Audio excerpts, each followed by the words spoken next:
DJ Santosh राज की channel से DJ ओम शंकर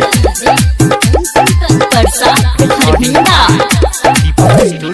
किया छिड़ी आई छिए होली गे किया छिड़ी आई छिए होली गे डीजे वाला छोड़ा से रंगाले चली गे डीजे वाला छोड़ा से रंगाले चली गे फगुआ के मजा उठल है गोडी गे फगुआ के मजा उठल है गोडी गे डीजे वाला छोड़ा से रंगाले चली गे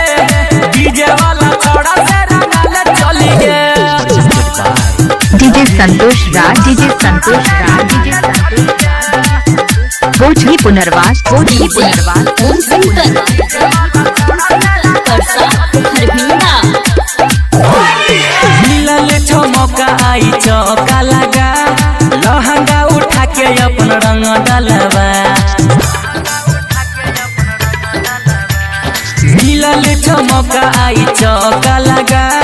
लहंगा उठा के अपन रंग डालबा माइयो तोहर आई नहीं बोलत बोली गे माइयो तोहर आई नहीं बोलत बोली गे डीजे वाला छोड़ा से रंगाले चली गे डीजे वाला छोड़ा से रंगाले चली गे डीजे संतोष राज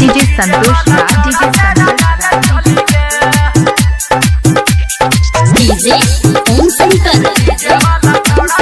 परसा हरभिंडा चढ़ल जवानी में ने एना छिड़िया कनी हम लगेबो कनी हमरो लगा चढ़ल जवानी में ने एना छिड़िया कनी हम लगेबो कनी हमरो लगा कहो राजू राजा कले जोड़ा जोड़ी गे कहो अंकित राजा कले जोड़ा जोड़ी गे डीजे वाला छोड़ा से रंगाले चली गे डीजे वाला छोड़ा से रंगाले चली गे किया छिड़ी आई छिए होली गे किया छिड़ी आई छिए होली गे डीजे वाला छोड़ा से रंगाले चली गे डीजे वाला छोड़ा से रंगाले चली गे फगुआ के मजा उठल है गोडी गे फगुआ के मजा